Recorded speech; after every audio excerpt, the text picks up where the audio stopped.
बिस्मिल्लाहिर्रहमानिर्रहीम अस्सलाम वालेकुम। नाज़रीन, मोहम्मद बिन सलमान और नेतन्याहू की मुलाकात के बाद अब मौका और मुनासबत देखते हुए तुर्की के सदर तैयब उर्दगान ने भी गर्म लोहे पर हथौड़ा दे मारा है और इसीलिए मोहम्मद बिन सलमान का जो सबसे बड़ा दुश्मन था इसको तुर्की के दौरे पर बुला लिया है। और इसलिए अब किस तरह से तैयब उर्दगान ने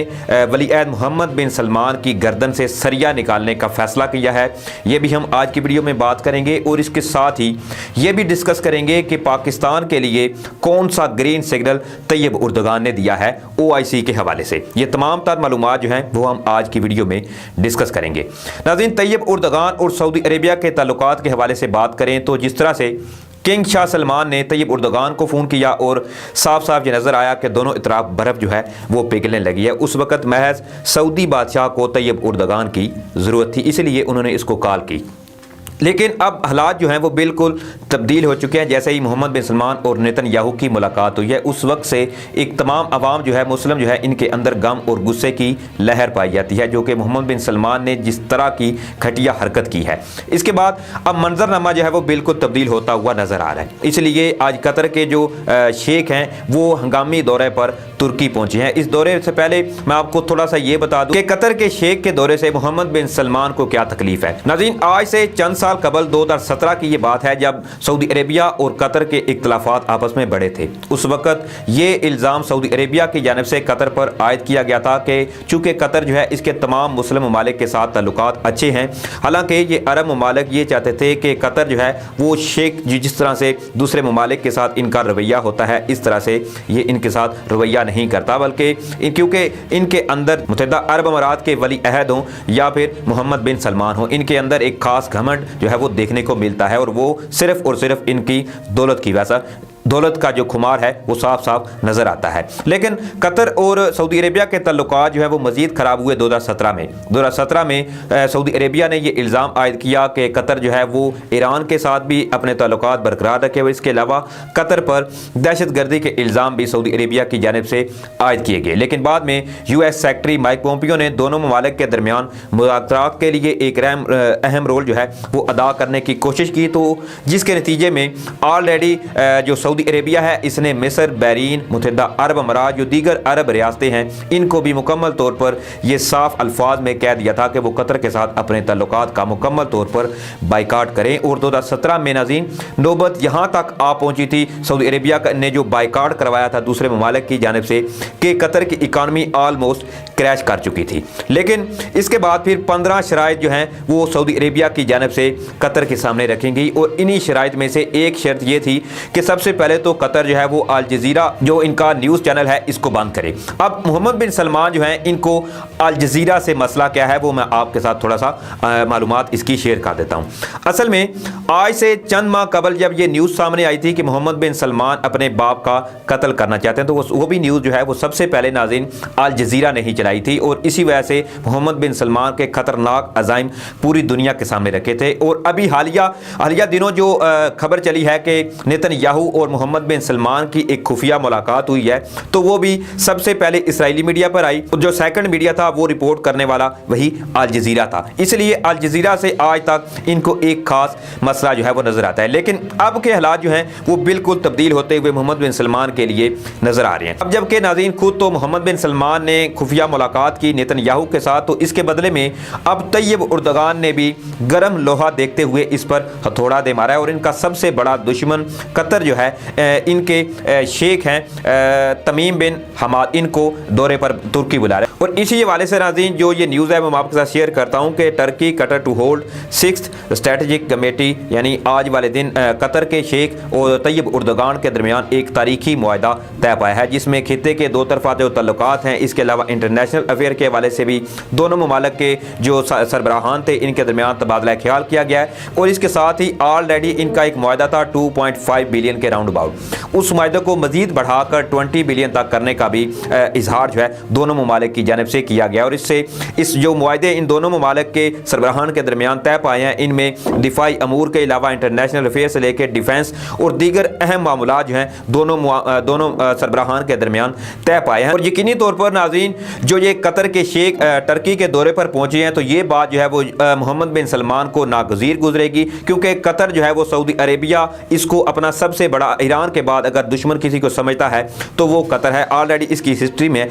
आपके साथ शेयर भी कर चुका हूँ नाज़रीन। अब जबकि इसके साथ ही तैयब उर्दगान ने एक और बड़ा ही अहम और वाज़ेह ऐलान किया है। वो ऐलान जो है कि चूँकि अब जो अरब ममालिक हैं इनका ज़्यादा झुकाव इसराइल की जानिब होता जा रहा है। इस हवाले से 28 और 29 नवंबर के करीब OIC का एक इजलास जो है वो नाइजीरिया में बुलाया जा रहा है। तो इस हवाले से तैयब उर्दगान ने साफ और बिल्कुल वाज़ेह पैगाम में ये कहा है कि अब वक्त जो है वो आ चुका है कि तमाम मुस्लिम ममालिक जो हैं इनको मुत्तहिद होना होगा और एक प्लेटफार्म पर OIC का जो इजलास होगा वहाँ बैठ कर इन तमाम मामलात को देखेंगे और जो मुस्लिम ममालिक के दरमियान तलखियाँ हैं या जो थोड़ी बहुत कशीदगी है इसको कम करने की भी हम पूरी कोशिश करेंगे। और जो तमाम दुश्मन अनासर हैं, यहूदी लाबी है, इनका जो एक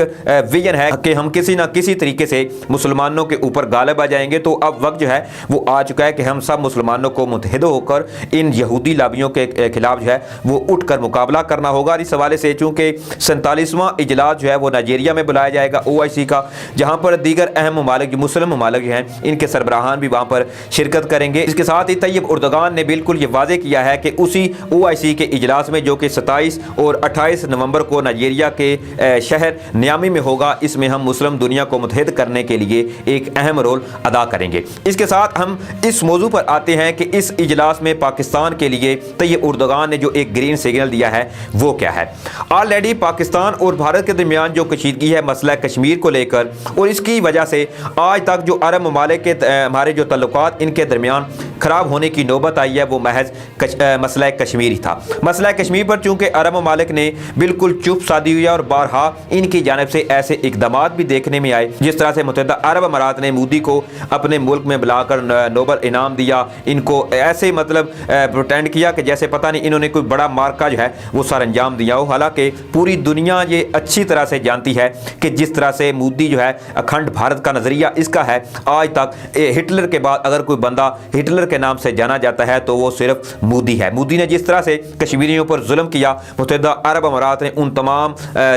बातों को इग्नोर करते हुए इसको घर बुलाया, इस पर नवाज़ात की बारिश की, और अभी तक ताहाल भी मुत्तहिदा अरब अमारात का ज़रा झुकाव जो है वो इंडिया की तरफ है। ऑलरेडी वीज़ा बैन पॉलिसी को भी लेकर इस हवाले से मुख्तलिफ जो खबरें हैं वो भी गर्दिश कर रही हैं। और साथ ही अगर सऊदी अरेबिया की बात करें तो सऊदी अरेबिया जो है इन्होंने अपनी अरामको का जो ऑलरेडी इनका इंडिया के साथ मुआहदा है, इस पर भी इनका ज़्यादा ये फोकस है कि वो किसी न किसी तरीके से मज़ीद भारत के साथ अपने स्ट्रेटेजिक जो ताल्लुकात हैं इनको बढ़ाएं। पाकिस्तान के उसी बयानिए को ये मुसलसल दोनों ममालिक जो कि पाकिस्तान के सबसे करीबी दोस्त या भाईचारे के नाम पर जाने जाते हैं, इन्होंने ही रद्द किया है। तो अब इस हवाले से चूँकि 27 और 28 नवंबर को नाइजीरिया के शहर नियामी में ये इजलास होने जा रहा है, जहाँ पर तैयब उर्दगान ने ऑलरेडी एक ग्रीन सिग्नल भी दिया है कि उस इजलास में तमाम जो मुस्लिम ममालिक हैं इनको मुत्तहिद करने के लिए जो टर्की की जानिब से हो सका हम वो करेंगे और तमाम ममालिक को कोशिश करेंगे कि एक प्लेटफार्म पर लाया जा सके। तो उसमें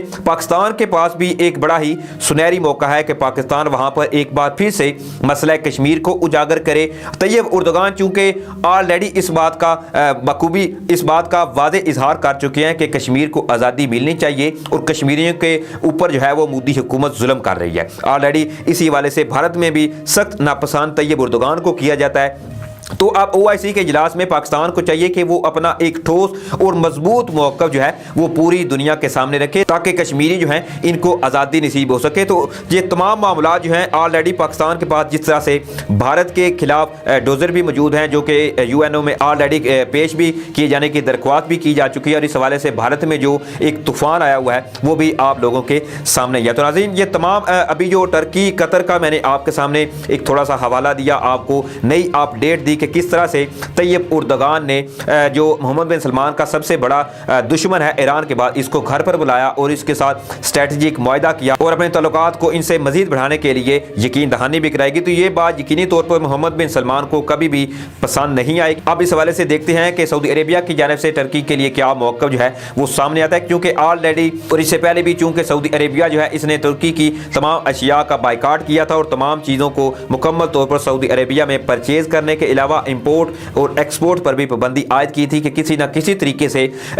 जो इसके तैयब उर्दगान के अंदर एक अपना जुनून है मुस्लिम दुनिया के लिए, मुस्लिम अवाम के लिए, वो काम किया जा सके ताकि ये मुसलमानों के हक़ में काम बोले। लेकिन आज एक बार फिर से उन्होंने बड़ा ही अहम बयान दिया। इसी के साथ नाज़रीन मुझे इजाज़त दीजिए, अपना ख्याल रखिएगा, अपने मेज़बान साकिब गोंदे को दीजिए इजाज़त। अल्लाह निगहबान।